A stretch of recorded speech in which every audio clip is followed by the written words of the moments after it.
This is a video on how to repair a pop-up book that has been bound improperly, especially at the hinge, because the hinge area is extremely important for being able to open a book properly. And I'll show you what happens in this book, because there's a very large space. It's so large you can fit a giant pen through there.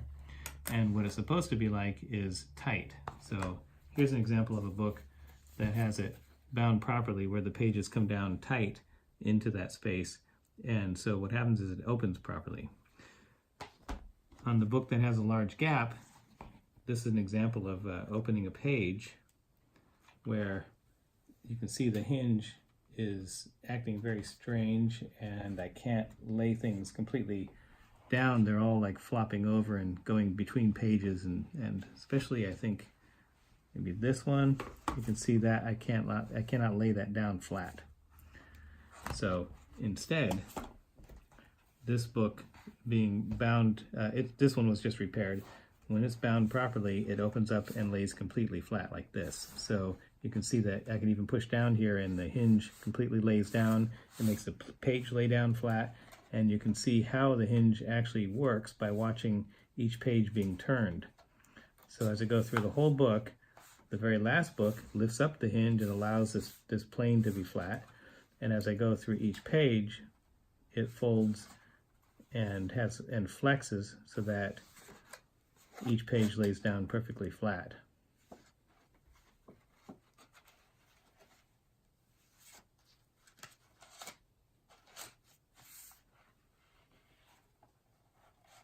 And everything works, lays down good, closes. This book is by Laura McGinnis, and this book is by Megan Brown, and she gave me permission to do a video in repairing this. So the first thing that I have to do is actually remove the existing spine, which is rather scary. It's like removing someone's back. And that kind of surgery is dangerous, but I'm just going to take an X-Acto knife and cut away at the spine.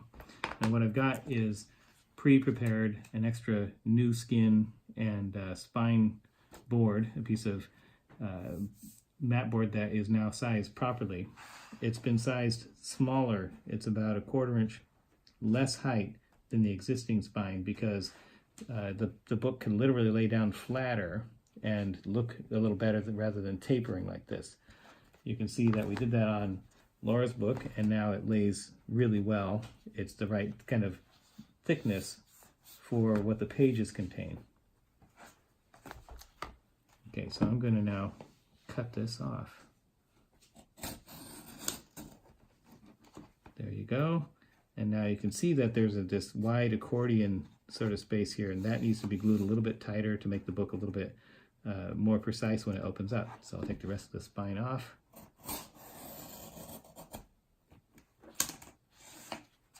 Now the book will actually open properly because there isn't anything in the way. You can see those covers overlap each other, and I'm able to lay it down pretty good. I need to remove some of this cover area, because right now there's actually a gap from the board to the spines of each individual page. Those have about 1/4 inch gap. It needs to actually go the other way. It needs to go so that there's a gap with this cover board actually shorter than the pages. Again, we'll look at this finished one here and see that the page right here, this is about 1/4 inch gap the opposite direction. It allows the hinge to have flexibility, which is what we're going to be adding to this one. Okay, so the method of calculating how wide the spine has to be, and also how much cutting back there has to be, it's based on a different thing for every pop-up book. Each book has its own thickness. Like you may have a book that's twice as thick, and then you have to do things a little bit differently. Dimensionally, the same concept, but just dimensionally different. So this spine is now made to fit the page as though I'm putting a little pressure on it. See, when I put a little pressure on it, it sort of flattens out. And that's what the spine is now designed to accommodate, where before it used to be too big. You can see the difference in the two. Okay, so now that I've got that going, I'm going to measure this, and we look right here, and it's 5/8 of an inch. So the math that's going on here is that as the page folds on itself, the two, I'll describe it this way. Each individual page spine is separated by whatever gap you have with your book. In this case, I have 5/8 total. But when the page opens up, like I'll pick the middle page and open it up, they will actually come to the point where the left page and the right page will touch each other where the spines are. You can see it wants to tuck in, and they want to eventually touch each other. So that means I've got to make the book close until they completely touch. Since this is 5/8 of an inch high, they have to go in 5/16 total. So mathematically, we'll work it out this way. This is the width of the spine, and we will cut it back so that it's 1/4 of this amount back on each side, and it will tuck 1/4 of the way in. So that's a total of a whole half an amount. So in other words, if this was 5/8 of an inch, I could do 5/32 here and 5/32 there, because 5/32 will move over 5/32 beyond it. That makes up 5/16. This one is 5/32, and it'll move 5/32 beyond it, and that's another 5/16. If you move 2 at 5/16, that adds up to 5/8. It may seem complicated because it is. What you can do is just make it a little bigger than that. The main thing is not making it smaller than the number. So if I made it, instead of 5/32, 6/32. So let's see, 6/32 is the same as 3/16. That's an easy number to deal with. But you wouldn't want to make it 4/32, which would be 2/16 or 1/8. That'd be too small. So I'm going to make it 3/16. So now what I have to do is cut this back 3/16 further back than where the edge of this page is. So I'm going to mark that off. And you clearly see that that's where it is. I need to go 3/16 in. I'll mark it off down here too. So you can see that that mark lines up to the page. Do it on this side.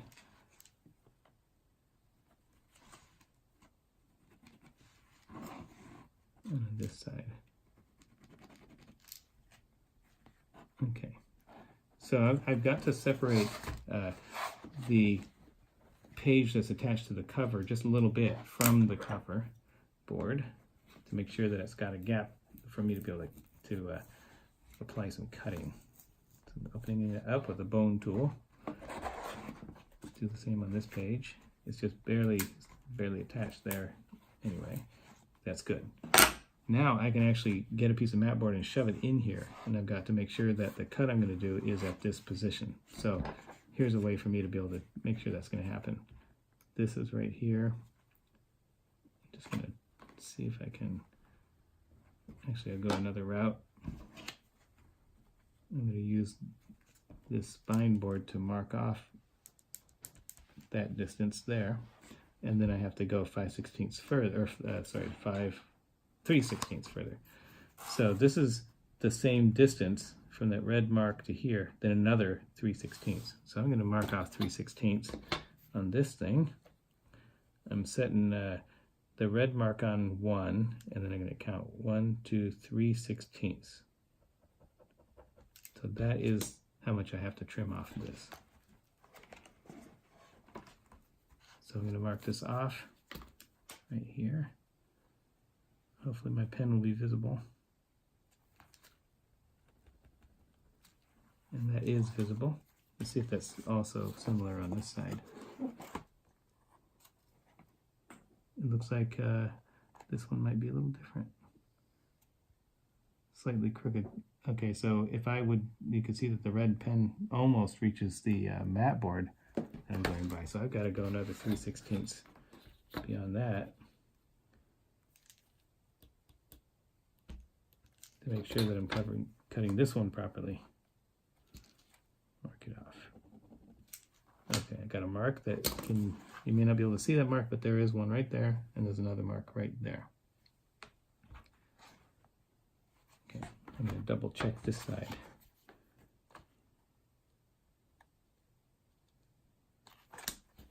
Okay, so now I've got to get a piece of mat board under here, or I could use this cutting board.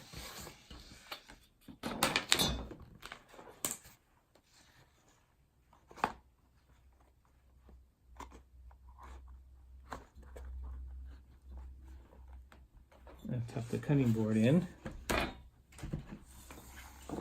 far enough that I can actually cut with a knife across here. So put my straight edge there. This cork side sticks well and holds down, but it also raises it up by a little bit, so sometimes it's a pain. But in this case, I really don't want it moving, so I'm going to carefully get this lined up. Make sure it's really in, and make my cuts. I'm going to make several passes here. Mat board is really thick, and I don't want to accidentally go wild with the blade or cut myself.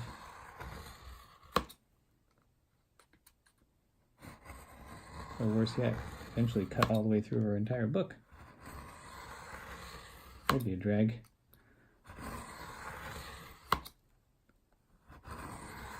I should be getting close.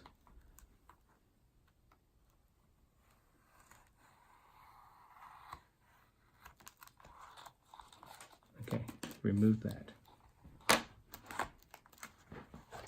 And I gotta do the same to the other side. It looks pretty okay. It looks like I might need to trim a little bit more off of this side to make it equal to that one. So I'm gonna do that. But it's looking really clean, and it's got a good gap, other than I gotta go a little bit further. So I'm gonna just make sure. You notice I'm not using a ruler sometimes. I just mark things off on a scrap piece and use that to make measurements. That's actually known, if you were a carpenter, as a story pole, because you can actually mark it off and not have any measurements that you have to remember, because you just look at something physical that you're basically tracing it from one object to another. Okay, now I'm going to be able to remove that little extra bit, but being left-handed, I've got to turn this whole thing around so I can get this ruler on something solid and make that little trim. Okay, I'm lining it up on the bottom end with the blade of the X-Acto and the ruler, being able to line it up, and then I can scoot over to the other side and make sure I've got it in the right position, because I'm only taking a little tiny piece off.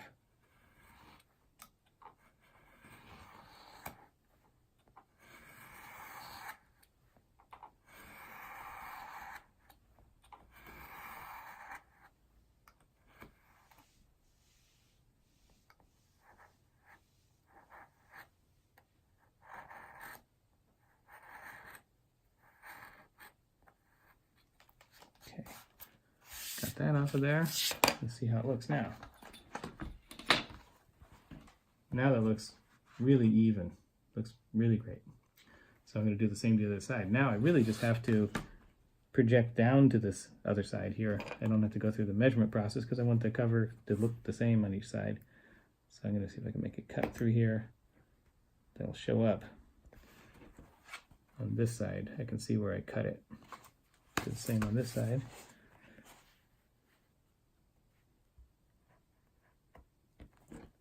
See if that translated through. Almost.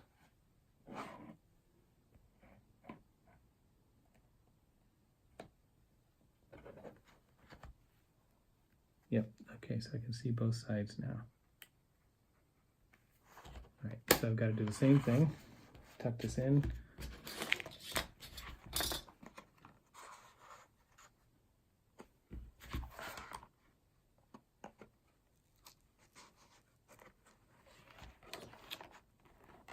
Okay, I got that in far enough.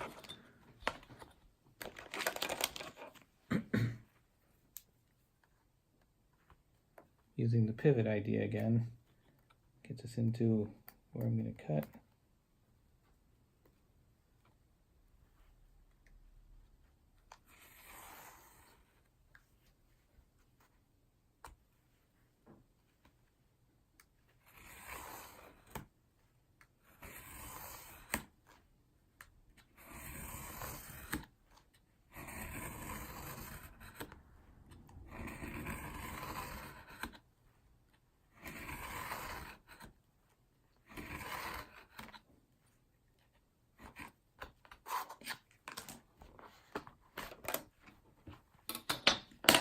Okay, so you can see that both are even with each other. The pages are not. You can see on this side, the pages are way out of alignment. That can't easily be fixed. You'd have to literally take every page apart. But that does exist there. And over here, they're laid out much better. But let's see what happens now when there's no spine in the way. What happens when the page opens. Now you can see that it lays down perfectly flat. This is a great book, A V.W. Bug's Life. It's pretty funny. And now the pages are doing what they're supposed to do. This one is really just so beautiful. And that's why it's really important to be able to make a book do what you expect it to do, especially when you put this much work into it, that you just create something really beautiful and you want it to function right.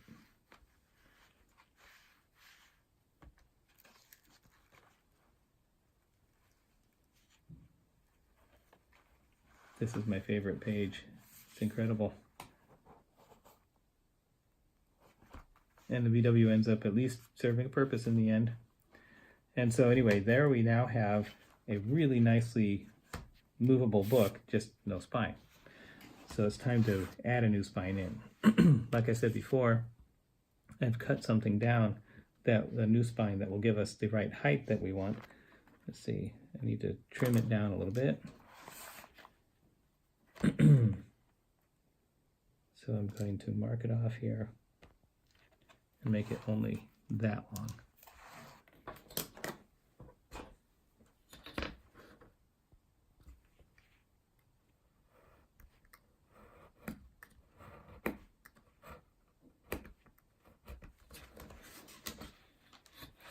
Okay. That's the same size that way, and it's the proper height this way. In fact, now that that cover is off, I could probably trim this down even a tiny bit more. I could probably get away with taking a 1/16 of an inch off of it. But I'm going to leave it the way it is and see how it comes out. It should look something like that. I could make it look like this. You notice the difference, it sort of flattens out. I take even more off. But I'll leave it the way it is for now. Okay, so when I do put this back down again and lay it flat, you can see that the spine is now wider than the gap. But when it's opened up, you can see it gets to be really huge. And in fact, it's now the same as that entire space. Again, I'll open it up, even on a different page, it becomes much wider than the gap. Okay, so the hinge, as is seen in this book, is flexible, and it compensates by swinging inwards on both ends and allowing the book to lay flat. So we have to accommodate that by adding a new spine cover, gluing it on like this, and allowing it to tuck up against here, and the gap is formed by the open space that we've just created by cutting these things back. So I'm going to apply some Elmer's glue all.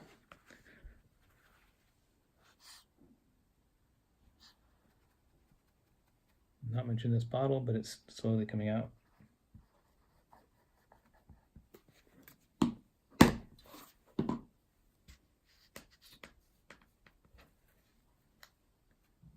You really want enough glue and all the way to the edges for this to be strong and good looking, like Lake Wobegon. Let's try a little more.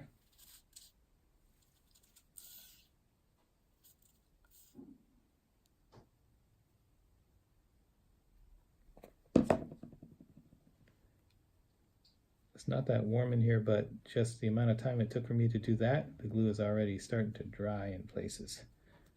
You want it to be really even everywhere, covering everywhere, but not so thick that it starts to wrinkle up the paper, because it really does a bad thing when it wrinkles. It does terribly when it's too much glue, and it does terribly if it's not enough glue. Get that replaced right in the middle. Okay, and I had already marked off where roughly the center was for this, so that's getting on there real nice and tight. And I'm going to flip it over and make sure it's down there really well. I can use my thumb to do this, but you can also rub this kind of thing down with a bone tool to make sure it's really flat. And it's on there really nice. it doesn't take very long for it to grab. I called the company up. I called Glue Wall, Elmer's people, the other day to ask them many questions about their glues, and they told me that they really don't know much. But they did say that you're supposed to clamp something for 12 hours before you actually use it, which is insane, and that it takes 24 hours for it to set up. But as you can see, I don't have to do that. It really will dry after 24 hours, so that's when it's complete. All right, so now I've got to get this attached here. So a great method is to just flex the cover material so that it actually is able to be hinged on the spine like this. Forms a little U shape. And now that U shape, as you can see, will go on and wrap around like this. Okay, and it would have been nice to choose a different color here to make it show off, but it will look like it's, most people may not even notice that we've added this on here just by nature of the fact that it's the same color and texture. But you can see on this book that it adds a really cool feature to make it look like it's a more kind of a more expensive book because it's got this fancy spine thing. Okay. So in putting this on here, what I have to make sure I do is put glue only where it's going to come in contact with this cover material, not the actual white part of the page. So I'm going to place this, and I have to remember which way I'm orienting this. So I'm going to say that one of these pages have to show what's up or down. There, that's the top, up that way. So just so I can remember, I'm going to write top up here, because I'm going to be placing that up there all the time in case there's some discrepancy and I flip it around and it isn't right. So I'm putting this on here like so, and I can now mark off inside of here. If I hold that spine just so it's like on top of the pages and scoot it up to the very edge here, I can mark it with a pen inside of here. There. And on the other side, let's see how those pen marks showed up, if they did. There's a pen mark, and there's a pen mark.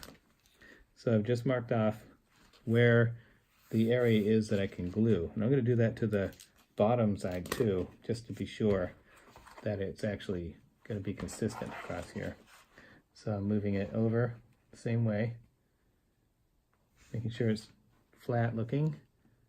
Marking this off here and here. I think a ballpoint pen is not the best. A fine felt tip pen would work better. I don't have to press as hard, but I've got 2 marks. Okay, so I'm going to use a straight edge to just draw a continuous line across there so I know where glue goes.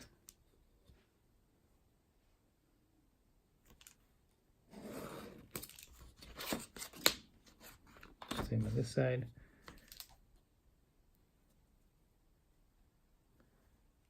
You'll notice that it's not perfectly consistent here. There's a little bit smaller space here, bigger over there, more consistent here, but smaller on that side and bigger on that side. But that has something to do with the fact that these pages are so out of sync along here. And there's sort of a curve to it there too. The goal is always to make them as in plane with each other as possible, because it makes the book open smoother. Because as you can see, if they're off like this, they will, like there's a little gap in the pages now. Sometimes what happens instead is that now there the pages are touching.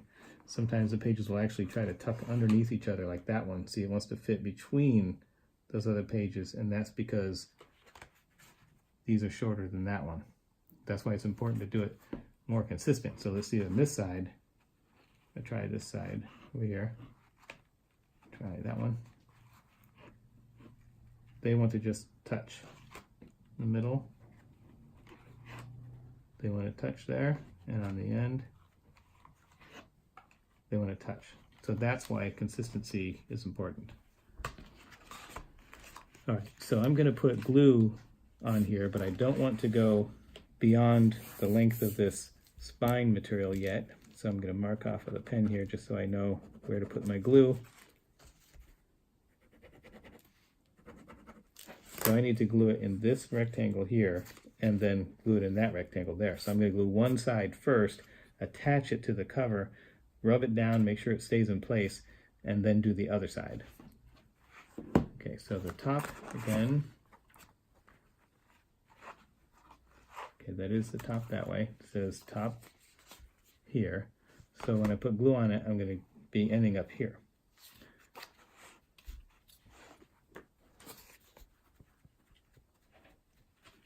Here you don't want to under glue for sure, or your cover will come off, and if you over glue, it'll get all wrinkly and glue will leak out everywhere and it's a mess. So just a rule of thumb for how much glue to put on something. If you didn't feel like you put enough on as you were working it that it ends up drying as you're going, you really need more glue.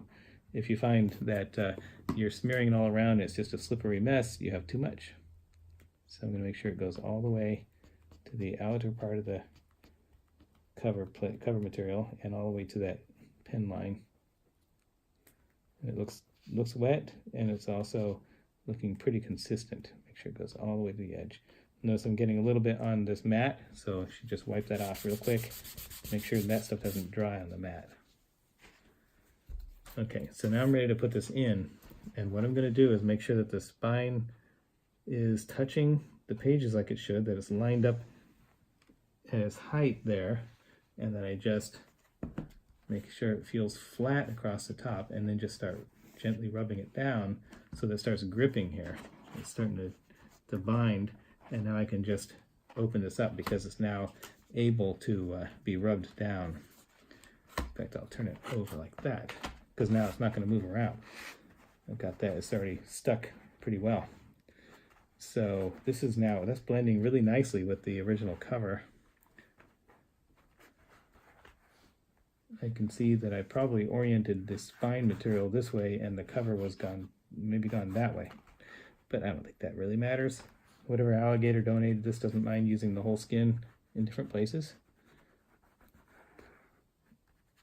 Okay, if this isn't gluing down completely well, like especially at the top corners, if you find that it's coming apart, then what you're going to want to do, that's sort of not gluing down right there, is take a scrap of paper, grab one, put a little glue on it, and then slide that underneath here and press down here, and it'll deposit glue on it and allow you to adhere that well. Just a little quick repair makes a big difference in the overall scheme of making this thing strong.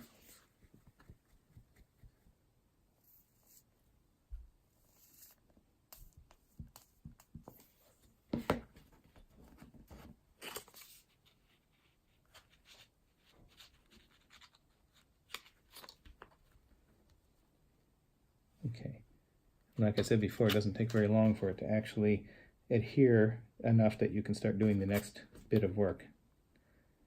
This stuff doesn't really set for a long time till it's thoroughly dry, but it is certainly strong and bonds well.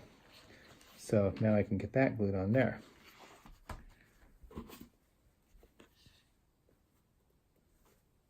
See, the glue is almost empty. Trying to get it to go through and out.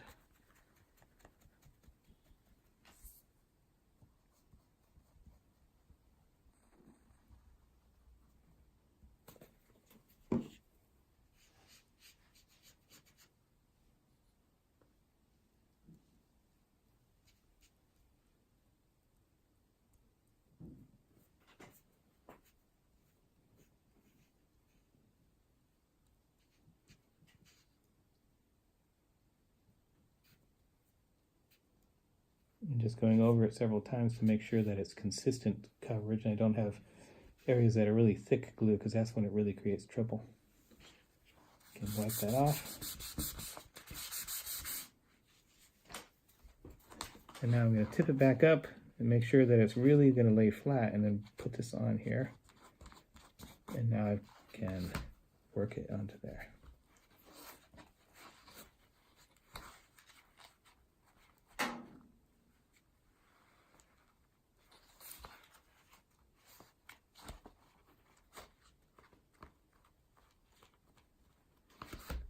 I've got a rag with a little bit of water on it, as you saw. Get a clean spot here so I can just wipe any excess glue that may leak from there.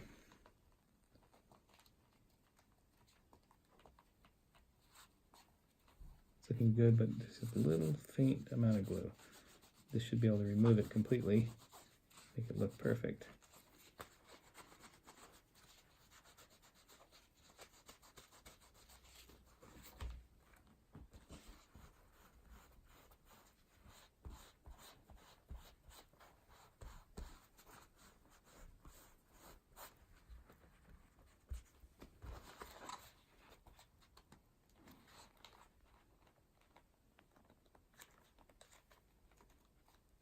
This one's harder because it has to glue against the tension of the other side, which is already there. So I'm really making sure that it's on there and stretched. See, I'm sort of applying downward pressure with my thumb to make sure it's on there nice and tight. It's looking pretty good. Keep on applying pressure. It takes a little more than the other side, like I said, because it's already got stress on it.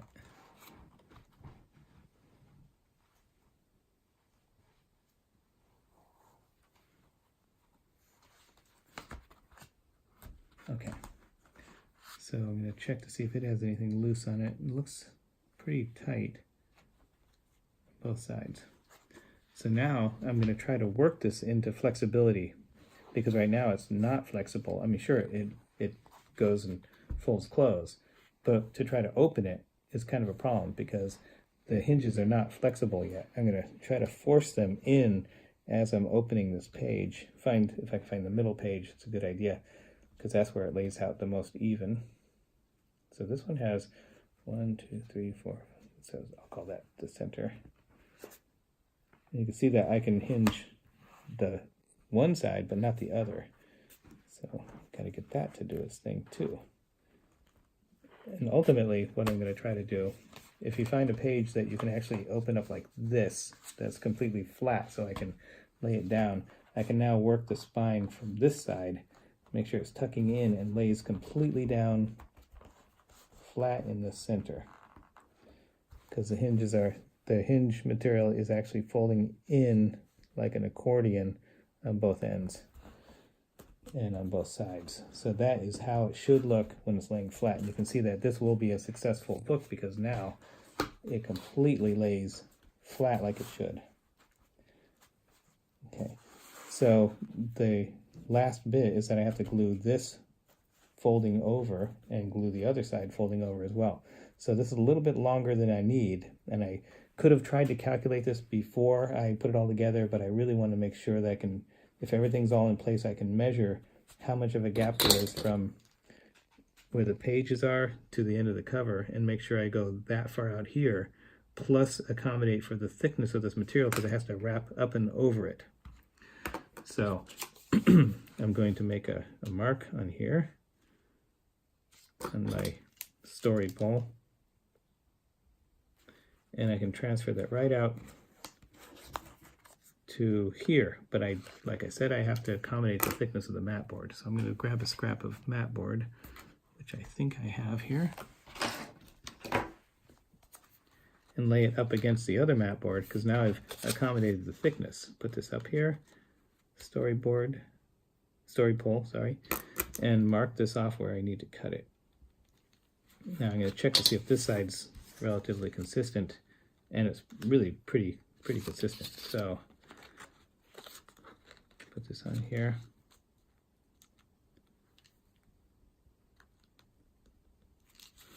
So I've got to trim that off. Use a straight edge to do that. Now I could lay the straight edge on this side, but I want you to be able to see what I'm cutting and get it to line up here. Cut that off all the way through everything.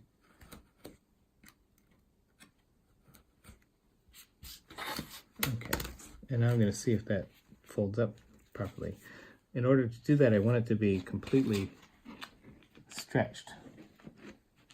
And fold that around. You can see that it will be nice. It'll come right to the page there and to the page there. So that one's good. I'm going to glue it. So to glue it, I've got to have it opened up.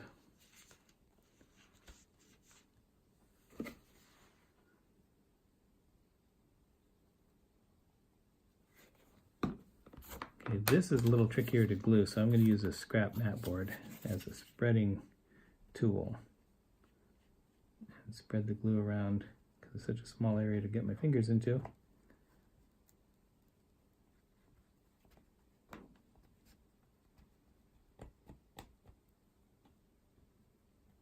Make sure it's really going to the edges. That's good. Now, fold it, pinch it in.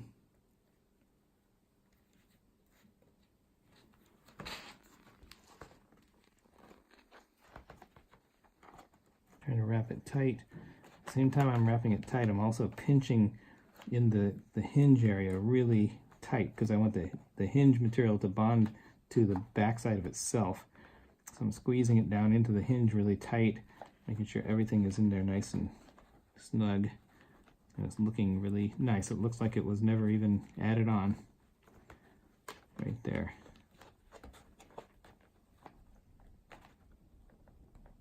Okay, so now I've got to do the same thing to the other side. So again, I've got to use this measuring device, and that's very consistent, so I'm just going to use the same measurement. There's glue on the end of this, so I've got to be careful.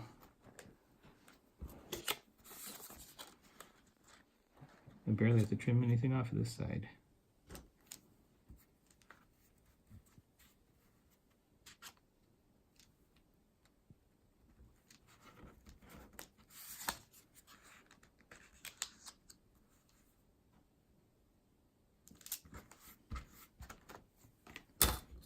About 1/16 of an inch.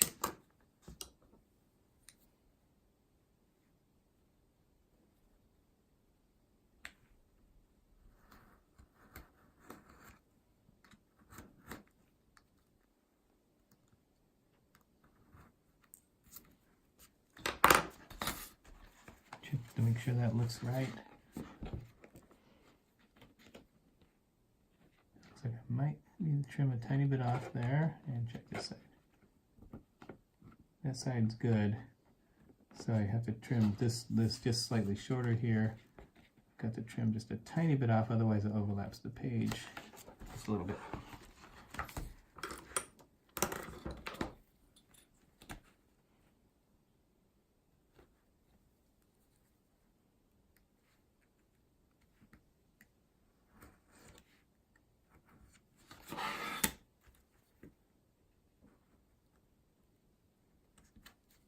See how it looks now. That looks great. Okay, so I'll glue that on. Get this opened up.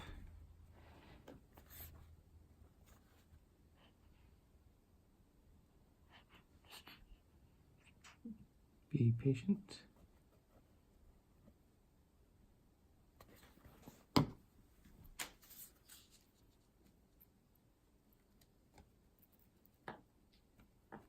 Now, because of all the rough handling, and I haven't had this wrapped around to make the end of this hinge area really strong, it's sort of come off the cover a little bit here, so I'm going to spread some glue underneath as well. Get that down.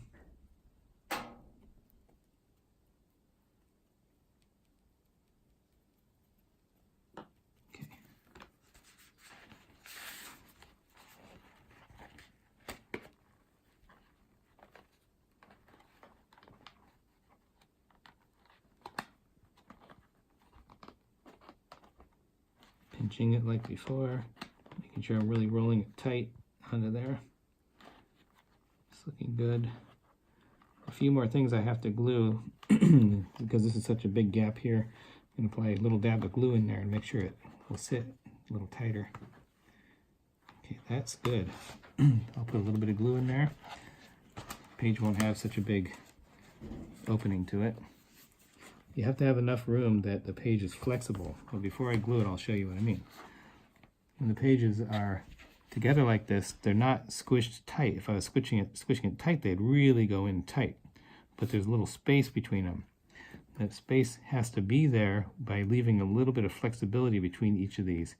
So when you glue it, you apply glue maybe about 3/8 of an inch up, leaving this unglued so that it will actually have room for it to be flexible. So I'm going to take just a little dab of glue, put it on a piece of mat board here.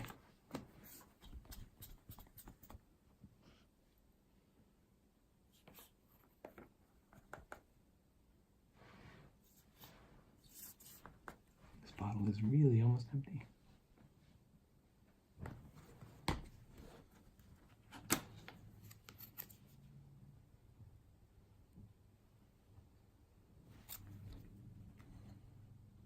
It's starting to already hold. Check the other side for any wayward gaps too. I'll look at each page and check it. Now that's better. This feels better already. That one doesn't have, I mean, there's some bigger gaps, but it's not as loose as that one corner was, which now isn't loose anymore. So I think that's the only one that has to be fixed. So let's see how this actually worked and if it opens up properly.